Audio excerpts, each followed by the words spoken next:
juga player yang live stream ya. Betul. Gue inget sampai mereka tuh live stream juga mainnya ya udah Sanhok terus gitu.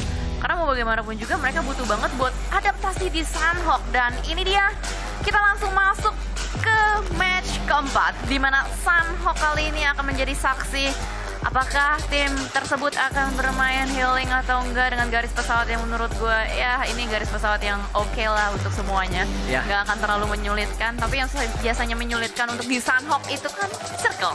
Betul, itu yang jadi pemikiran dari semua tim dan player yang bertanding lah. Tapi yang harus diperhatikan juga ini adalah Sanhok pertama.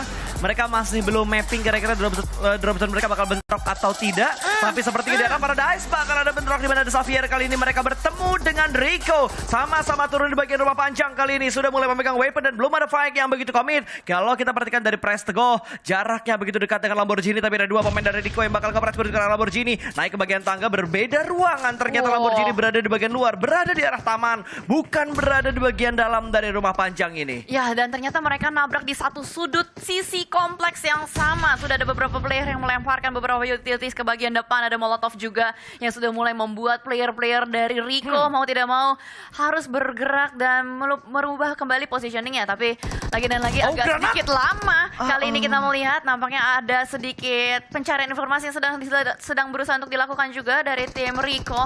Bermain lebih santai juga, berada di dalam rumah. Kita bisa melihat ini kayaknya The Xavier yang lebih sedikit nggak bisa diam ya. Iya, dan menurut gue mereka unggul karena mereka udah terbiasa untuk bermain di bagian Paradise yang mereka setup dengan begitu rapi. Dan ternyata fight terjadi tidak hanya di satu sisi aja, bahkan di bagian Charlie juga ada yang bentrok. Ada dua tim yang bentrok, ada itu CS kalau nggak salah, satu lagi TJB. Berarti ada Cryptix dan juga TJB yang bentrok di arah Camp Charlie. Follow up datang dari bagian belakang Lazy Boy dan juga Same sudah mulai datang ke bagian Camp Charlie, tentunya di mana Marshall dan juga El Chapo yang akan menjadi ujung tombak serang dari tim Cryptix. Ya, karena kita lihat juga player-player dari Cryptix baru ada dua aja yang masuk ke dalam, tapi yang berbahaya untuk tim The Xavier ada satu di belakang.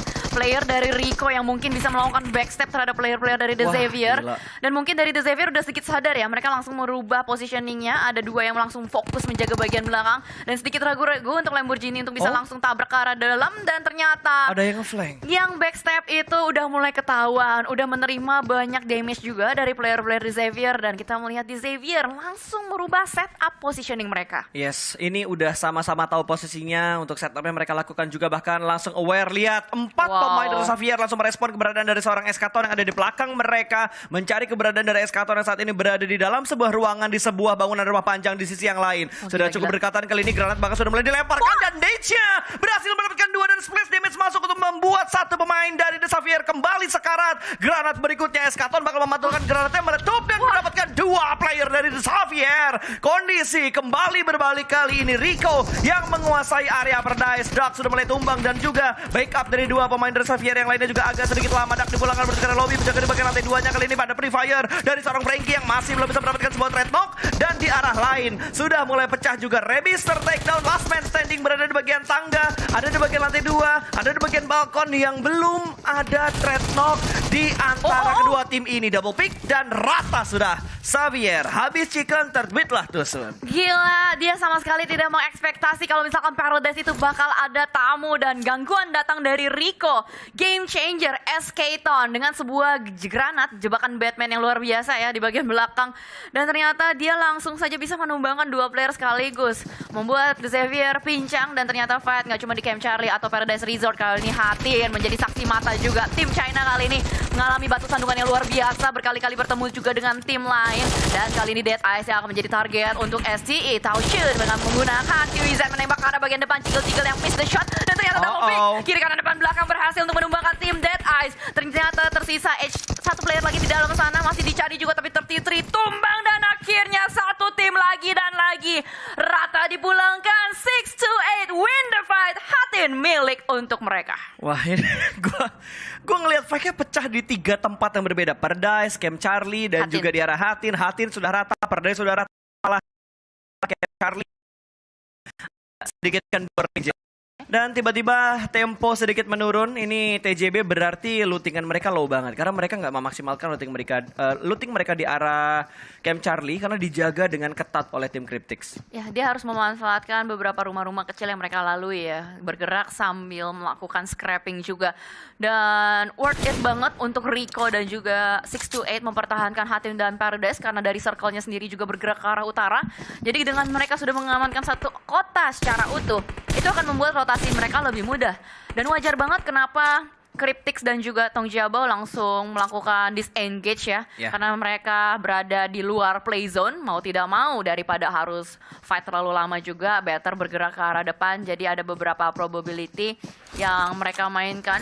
Sementara kita bergeser juga ke arah STI yang lain, kali ini Stalwart yang bergerak juga di bagian luar. Mereka nampaknya sudah mulai mencicil pergerakan, tapi kali ini reject yang mungkin akan menjadi sasaran mereka nih. Gue demen banget gitu ngelihat Sanhok kali ini barbar banget di early gamenya. Karena yang gue bilang tadi, ini adalah Sanhok yang pertama. Tentunya semua tim bakal memetakan strategi dari tim-tim lain juga. Terbukti loh, 3 titik drop zone, hot drop malah bisa dibilang itu langsung bener-bener ramai banget. Dan GD ada di depan dari TJB. Dan Attacker tadi kalau nggak salah sudah membangun pergerakannya maju ke arah GD dan Booms. Apakah dia sadar kalau di belakangnya ada satu pemain dari TJB? Kali ini Attacker benar-benar ngeras tanpa ampun. Dan sepertinya Booms sadar, Attacker juga sadar. 2 pemain ini sudah mulai sadar dan Attacker nggak mau ngambil resiko untuk kembali lagi nanjak ke bagian atas, ke atas bukit ini. Dia bakal nunggu pemain-pemain dari TJB yang lainnya supaya refrag-nya terjadi dengan cepat kalau misalkan dia ter-take down. Yes, Booms langsung turun gunung ya, kabur kalau bisa menjauhi juga karena juga dari Molotovnya udah mulai kebakar di bagian atas. Dan kita melihat dari longest elimination distance 363 meter. BC Swell, tapi sayang BC Swell emang nggak main sih untuk di Super Weekend ini. Tapi 363 meter itu rekor banget menurut gue. Itu jarak apa ya? Jarak pandang jauh banget itu. Dari ujung ke ujung, nyaris. Itu kayak kemampuan matanya tajam banget ya. Entah itu ada render dan ternyata beneran bisa dia pick off, atau memang kemampuan tembakannya dia, skillnya dia, mekaniknya dia lah pokoknya yang bener-bener bisa membuat dia mendapatkan sebuah elimination dengan jarak yang cukup jauh. Itu dia. Dan menariknya di sini adalah kita bisa melihat banyak sekali statistik yang ditampilkan ya. Ada longest elimination, ada total damage. Lalu sempat tadi sebelumnya melihat ada kayak total headshot juga sama elimination. Jadi banyak data-data yang bisa kalian gali juga yang lagi nonton di luar sana. Yang suka banget ngulik-ngulik, menganalisa. Itu bisa mendapatkan banyak sekali data statistik yang diberikan oleh PUBG Mobile Global Championship ini. Dan bergeser juga ke arah 2 tim yang masih sama karena Tong Jiabao bergerak dari bagian bawah. Sementara Genesis Dogma Booms langsung membuka tembakannya, mendapatkan 1 player. H-Ser tertumbang tapi tidak berhasil untuk langsung di end nih Pasta. Betul, sangat disayangkan tadi si H-Ser-nya terlalu dekat dengan sebuah obstacle dan untungnya setup dari GD juga agak sedikit menyebar. Nicil memberikan beberapa tekanan dan ternyata ada counter shoot yang diberikan oleh seorang Long9. Kali ini hampir mendapatkan 1 namun ternyata Eagle dari bagian lain juga berhasil melihat menuju ke arah seorang Long. Lagi dan lagi 1 ter-take down dari GD. Mereka sudah mendapatkan 2 pemain dari TJB. 1 diantaranya sudah dipulangkan menuju ke arah lobby. Hanya tinggal mencari 2 pemain TJB yang lainnya. Taker mundur, Manhan pun mundur. Ya, karena mereka juga udah tersisa 2 player. Buat apa mereka terlalu bermain resiko juga. Jadi mungkin akan mereka engage ke arah bagian belakang dengan harapan ada player GD yang mereka bisa ambil atau tidak. Tapi haus ya akan elimination. Dia masih berusaha untuk membersihkan area sekitarnya, masih disisir juga, dicari-cari lagi. Namun apa daya karena Tong Jiabao butuh poin, jadi mereka bakal lebih memilih untuk bermain rotasi. Dan terlebih seperti yang kita udah bahas juga untuk tim China, di Sanhok itu mereka bisa dibilang nggak terlalu kuat ya. Betul. Mereka butuh adaptasi yang lebih extra effort juga. Dan mungkin salah satu halnya dari drop zone. Tim China udah kita lihat mereka langsung tabrakan ke drop zone yang sama. Kayak Hatin, ada STI, 628, lalu di bagian Camp Charlie ada Tong Jiabao juga. Dan ternyata Nova nih yang agak sedikit mulus rotasinya. Mereka sudah mulai bergerak terlebih dahulu. Tapi kali ini semua tim bermain lebih center nih, Pasta. Kayaknya kalau dibilang semua tim bermain lebih center ya, gue ngelihat itu di map-map lain juga sih. Semuanya bermain lebih center untuk di setiap circle yang ada. Seperti yang dibilang sama Wolfie, seperti yang dibilang sama Agus dan juga Eldoge, bahwa semua tim rata-rata bermain center gitu untuk mengamankan defensive area mereka dan gak perlu repot untuk menuju ke bagian circle berikutnya. Tapi satu hal, permainan center dari tim China, mereka berani nge-split 2-2. Itu yang menurut gue salut banget. repot baginya namun masih bisa dikontrol. Jimmy bakal menjadi santapan untuk Divin tentunya. Poin bakal masuk untuk elimination pertama bagi Reject dan Paraboy. Mengamankan sebuah shake di pinggir jalan. Backup juga bakal diberikan oleh dua pemain Nova lain yang mempunyai setup di bagian kompon pertigaan. Ini susah banget sih karena dari Reject juga ada Sarah di bagian belakangnya yang diutus untuk bermain di bagian high ground juga.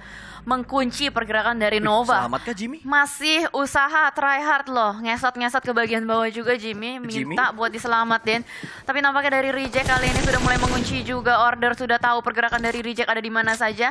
Dan Jimmy touchdown kah? Oh nggak dikasih, nggak dikasih. Gue kira bakal selamat loh, karena tadi prosesnya try hard banget untuk Jimmy merangkak dan minta diselamatin sama seorang King. Bahkan order terspot, damage masuk ke arah order namun belum terlalu banyak, hanya hampir seperempat HP hilang. Tapi sepertinya bakal langsung ditabrak. Pergerakan dari pemain Reject kali ini dan what happened dengan Reject? Sebuah movement yang begitu greedy. Order, sebuah spray commit dan berhasil mendapatkan elimination karena dua pemain dari Reject. What happened dengan tim Reject?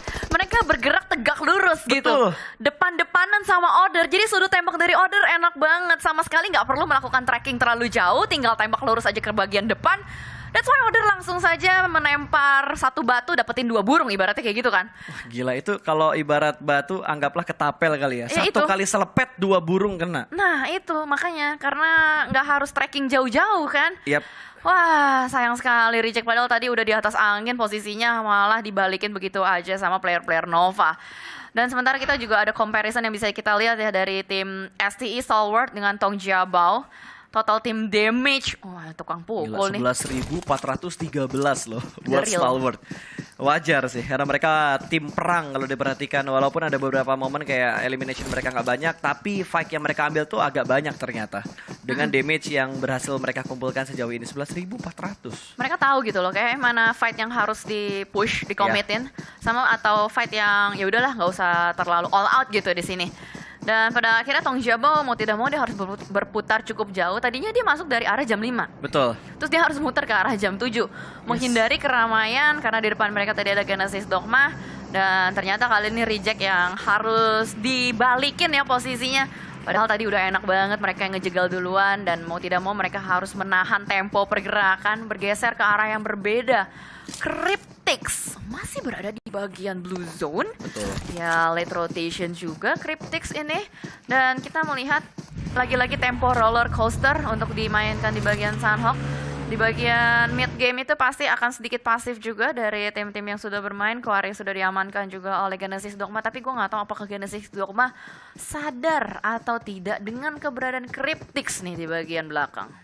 Waduh, ini ternyata ada banyak tim ya yang rotasinya tuh lambat gitu dan GD bener-bener diuntungkan. Mereka datang dari selatan, jalur selatan benar-benar kosong di mana semua tim lebih memilih datang dari bagian utara, Jel. Ya, cuman satu doang, Cryptix doang yang akan berusaha untuk masuk dari bagian blue zone dan ternyata dari GD pun udah aware dengan keberadaan Cryptix dari belakang. Mereka langsung fokus untuk menjegal pergerakan dari Cryptix dan ternyata Daybot serta teman-temannya kali ini benar-benar membuat Cryptix kocar-kacir. Harus bergerak ke arah yang berlawanan tapi Marshall tertahan di bagian lower groundnya juga. Gue nggak tahu apakah tim Cryptix ini punya bekal persediaan yang banyak atau tidak karena pastinya nggak mau nahan blue zone kelamaan, nggak punya first aid. Tapi lo lihat Jel, apa tuh starter ya?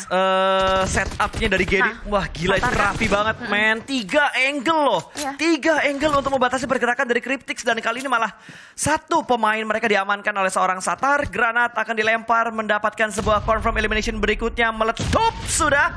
Namun splash damage-nya masih belum cukup untuk mendapatkan sebuah confirm elimination. Tapi Booms semakin mendekat dan mendapatkan poin ketiga elimination untuk tim GD Gits. Betul. Untuk yang match kali ini Sunhawk tuh di bagian quarry-nya benar-benar dihindarin sama semua tim ya. Dan semuanya berusaha untuk masuk dari bagian utara. Malah juga Paradise yang sudah dari tadi Rico Huni itu kayaknya belum sama sekali. Mereka masih stay di bagian Paradise yang sama juga dan gue nggak tahu apakah Infinity sadar kalau misalkan Paradise ini ternyata masih ada orang-orangnya.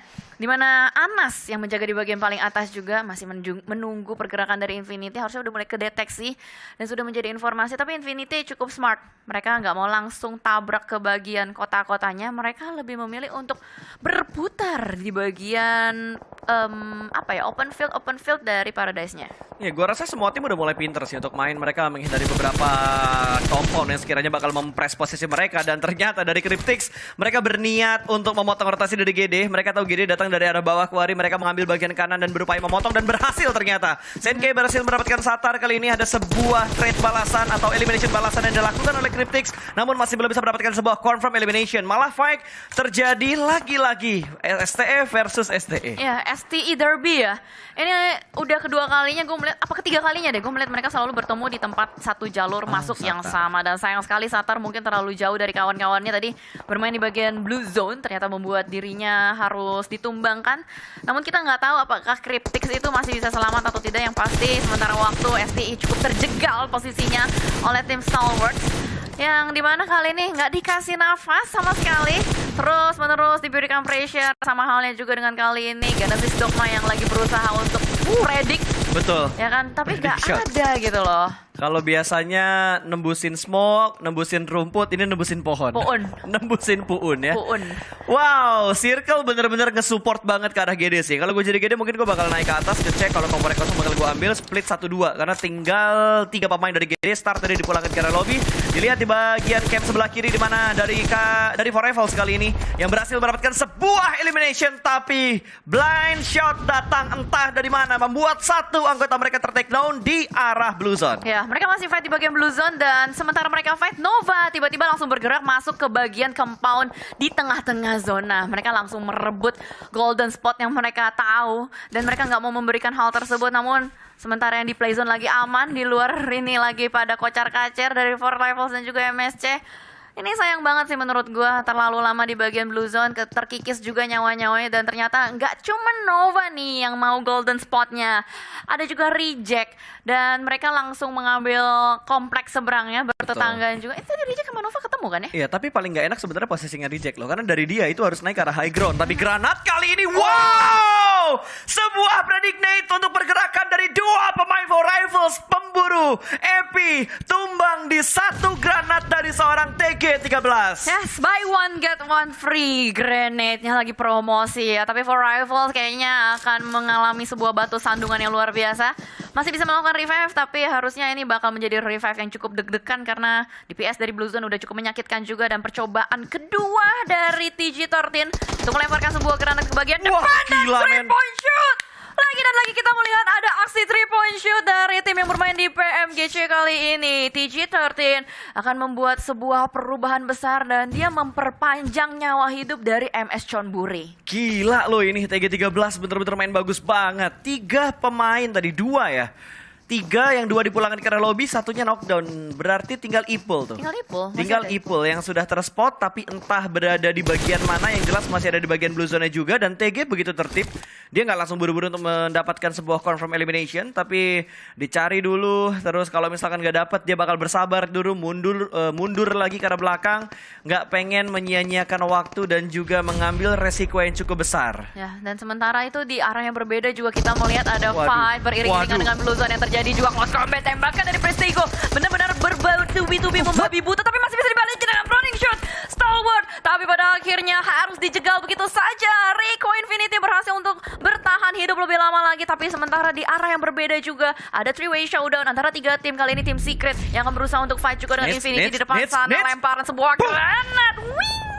Dan ternyata miss the grenades. Ya, masih belum bisa memberikan DP chamber ke seorang Nuzi, tapi Nuzi sudah mulai terspot oleh 2 pemain dari tim Secret. Entah kenapa gue ngeliat kayaknya Battle Southeast Asia dari tadi terus terjadi, dan kali ini 1 pemain kembali dipulangkan ke arah lobby. Infinity berarti menyisakan 1 pemain mereka yang entah ada di bagian mana. Harusnya masih di arah blue zone karena kali ini Nuzi juga masih ada di bagian blue zone, dan circle-nya benar-benar nge-support menuju ke arah GD Gates. Mereka punya control area yang begitu bagus, mereka punya high ground yang begitu bagus juga. Ini bisa dibilang paling jelek mereka harusnya ada di top 3 atau top 4. Ya, masih bisa sampai ke late game lah ya. Betul. Dan kita akan melihat juga nampaknya dari Nova lagi berusaha untuk menembus pertahanan dari Reject, dan di arah yang berbeda juga STE terculik satu playernya, tapi Nova terus-menerus memberikan gempuran ke arah player-player dari Reject. Mereka benar-benar berusaha untuk merebut satu rumah yang mereka miliki, dan nampaknya akan sedikit ada perubahan posisi juga karena dari Nova mereka masih berada di dalam zona. Mereka nggak mau terlalu tergesa-gesa, ada banyak sasaran target lainnya yang mereka bisa dapatkan. Betul, yang mendapatkan area kompor juga nggak boleh lengah gitu, karena di bagian jendela-jendela lain mempunyai vision yang cukup jelas juga untuk melihat pergerakan mereka di dalam sebuah rumah. Reject tinggal menunggu menyelamatkan seorang duelo, tapi tiba-tiba granat lagi dan lagi yang menjadi MVP untuk di Sunhawk kali ini. Begitu banyak momentum granat yang memulangkan tim ke arah lobby. Duelo tinggal menyelamatkan, tapi ternyata duelo yang menjadi pilar terakhir malah dipulangkan ke arah lobby. Buy one get one granat yang dilemparkan tadi. Yes, kayaknya lagi banyak promosi ya, granat-granat di Sunhawk. Akhir tahun ini. soalnya. Iya bener banget, lagi sale. Dan juga kita melihat kayaknya ini banyak banget ya lagi benar-benar survive, berusaha untuk survive di bagian blue zone-nya. Tapi Secret ini kelar. udah bukan blue zone yang mau di-TB-in lagi, udah terlalu menyakitkan pastinya. Tapi Genesis Dogma punya satu, ibaratnya apa ya, ini satu area? Bukan area, apa sih? Satu obstacle. Satu obstacle yang harus dia kuasai, dan itu Cryptix mereka harus komit bersihin. Jangan sampai Cryptix menjadi pengganggu untuk Genesis Dogma. Tapi ternyata di depan mereka juga sudah ada Nigma Galaxy yang mengambil di bagian pinggiran zonanya.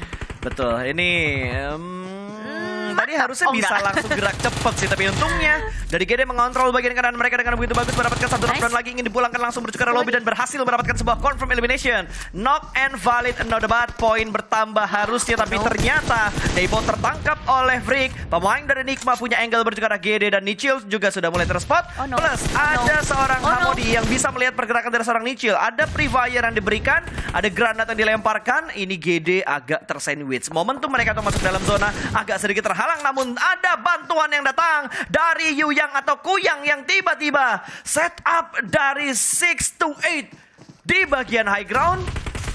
Ini mereka masuk dalam zona juga. Ya sama kayak permainan di Angel mereka tadi ya. Ketika kita melihat semuanya lagi pada sibuk rotasi, dia tiba-tiba udah mendapatkan pintu masuk yang menurut kita itu benar-benar kosong banget. Lagi-lagi granat dari Order. Ini luar biasa banget permainan granat dari Order. Dari tadi selalu aja connect ke player-player yang dia inginkan. Betul. Dan ternyata tim China survive. Dua tim China survive sampai ke late game-nya. Ada Nova dan juga 628 yang mereka benar-benar fokus untuk bisa mengamankan zona terus-menerus, dan play zone terlalu menyakitkan untuk Genesis Dogma. Tapi nice try banget karena pada akhirnya mereka terus-menerus menggali poin. Konsistensinya luar biasa. Dan ini dia Order 6 elimination di mana Nova ngumpulin 7. Gokil. Bentar, ini kalau dilihat ya, cuma 2 tim yang masuk ke dalam zona, sementara 2 tim lainnya nggak tahu ada di bagian mana. Harusnya ada beberapa tim yang sedang melakukan healing. Ada Rakue yang sedang melakukan healing juga. Tani juga masih melakukan healing, masih mencari beberapa looting tambahan di mana ada beberapa box yang harusnya masih bisa dimanfaatkan. Dan ini dia Rakuf dengan 9 8 kit yang tersisa. 2 elimination. Rauf ya? Rakuf gue tadi bacanya. Rakuf tuh kalau pengen makan mulu. Rakus. Yo, fokus, ya. Ada through the smoke kali ini ke arah 6 to 8 yang masih mendapatkan sebuah obstacle untuk bersembunyi. Lempar granat ke bagian depan dan para boy langsung melakukan proning, kontrol angle sebelah kiri, dan ada nades balasan dari arah Nova tentunya yang bakal dilemparkan menuju ke arah tim 6 to 8. Sama-sama melihat pergerakan kali ini. Pronsure masih belum bisa mendapatkan sebuah knockdown, dan Yuyang mendapatkan satu buah obstacle. Ada satu batu yang bisa dijadikan tempat bersembunyi plus mengintip ke arah Nova. Yes, ini adalah sebuah perebutan zona luar biasa. Lihat timpuk-timpukan granat, timpuk-timpukan molotov sudah mulai dilakukan, tapi granat dari Sunan karena ke arah satu player King tertumbang di belakang sana. Dan kayak ini akan menjadi sebuah momentum dari 6 to 8 untuk bergerak maju ke arah depan karena mereka berhasil untuk melakukan reset, berhasil untuk melakukan healing juga. Sunan sudah terpantau di depan sana, para boy tertumbangkan juga. Order menjadi the last man standing. Mampukah dia bertahan? Masih bisa melakukan flash, masih bisa bangun juga. Proning shoot berhasil didapatkan, tapi Tausya, dan ternyata Tausyanya berhasil selamat. Tapi Rakuf dari arah yang berbeda mengganggu pergerakan dari 6 to 8, dan ternyata berhasil didapatkan